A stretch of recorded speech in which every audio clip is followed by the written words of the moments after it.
During Rama's time, it was that time trying to establish a civilization. Sending his pregnant wife to the forest is a cruel thing.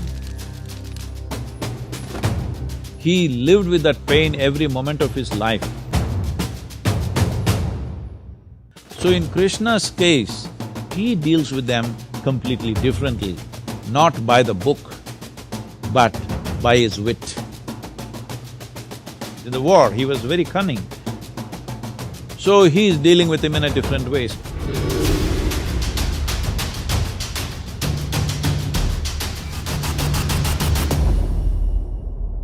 Namaskaram Sadhguru. Lord Ram and Lord Krishna were very different in their leadership styles. In my understanding, Ram would follow the books, whereas Krishna would not worry about the means if the end goal was right. Sadhguru, whose principles should a modern-day CEO emulate, Ram or Krishna? Well, I understand the basis of that question. Should I play by the rule book or should I play by my conscience or consciousness? Well, it depends on what kind of situations and what kind of roles you have to play. See, at the time of Rama, we call him Rama in southern India, okay? You cut off his name Ram. In Tamil Nadu is Raman, okay? So, when it comes to Rama, he is playing by the book because you must understand at that time, one continuous conversation in that society is how to establish an order. So, Rama is at that kind of time when in this subcontinent, there was no described law. So one important dimension of his life was he wanted to bring order and civilization to that place. So he always talked about the thing, even if he saw it was very cruel what he was doing. For example, sending his wife back to forest the second time over, when she is pregnant, he knows it's wrong. He knows as a husband it's wrong, as a man it's wrong. But he is doing it because if I don't establish the law, who else will? If the king doesn't establish the law, all others will start doing their own things according to personal likes and dislikes. So this is, on one level, a hugely admirable thing that you are willing to make very severe personal sacrifices for being a ideal administrator or to be seen as an ideal king by everybody because you want to be an inspiration to be emulated by the rest of the citizenry because you're just trying to establish a civilization. Not really totally civilized, you're trying to establish the laws. It is like the Wild West, not exactly in those terms, but law is ambiguous, so he is trying to make it very clear, this is the way to conduct your life. By the time Krishna came, civilization was established, well-established kingdoms were there, clear-cut rules of life, business and warfare, everything was there. But just a handful of people were taking the law into their hands, twisting it as they want and doing what they want. Because, see, it is like when the law is not there, you have to treat it in one way. When the law is there and everybody knows what is the law but they're finding an underhand way of doing things, now you have to treat it as a crime.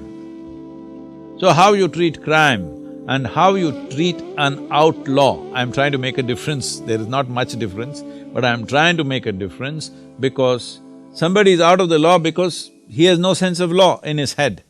Somebody is a criminal, he knows what's the law and he's subverting it intentionally, all right? Not because of the compulsions of the situation alone, but he is by choice subverting the law. So in Krishna's case, the people that he is handling, the do brothers, 100 dus, Duryodhana and co, here these are people who exactly know what is the law of the time, but they are intentionally subverting it.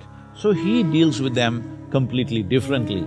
not by the book, but by his wit, by his, cunning also. Many times in the war, he was very cunning because he knows these people, if you go by the law and let them win, they are not going to give a just rule to anybody.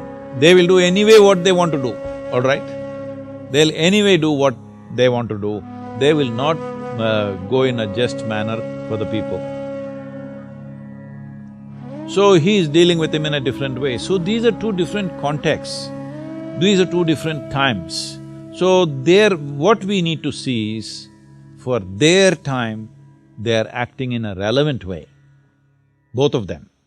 Similarly, for our time, we must act in a relevant way. Now, law is 100% clear. You cannot be an outlaw, you cannot say, I don't understand. Right now still, like when we were growing up, this is a big thing around the world, this is the time of Fidel Castro and Che Guevara and all this.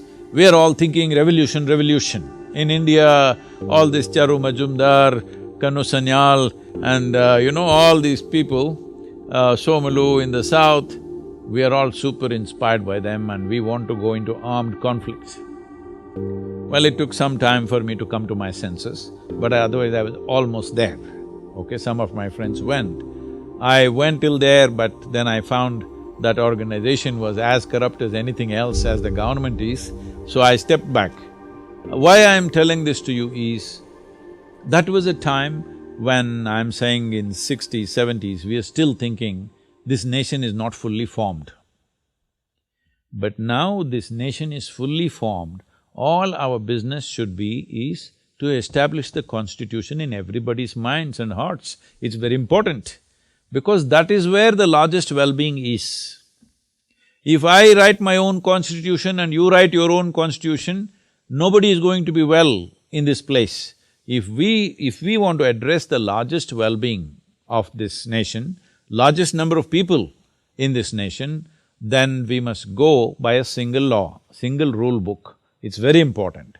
Not even as Rama went, because Rama went by the word, not being just many times, just by the word, being extremely cruel to certain people because he is trying to establish the law. But now that is well done, now we can look at justice in a completely more humanistic way. We can use the rule book as a guideline, that's what we are doing today in many ways. A few people have not come into the fold, unfortunately, but otherwise the largest population in the country is looking at the rule book as a guideline and apply the law in a humanistic manner. That is the idea of a rule book. Rule book is not a guillotine to cut people's heads, all right? But at one stage it is so. When in Wild West they tried to establish law, how they established law was, these judges were called hanging judges.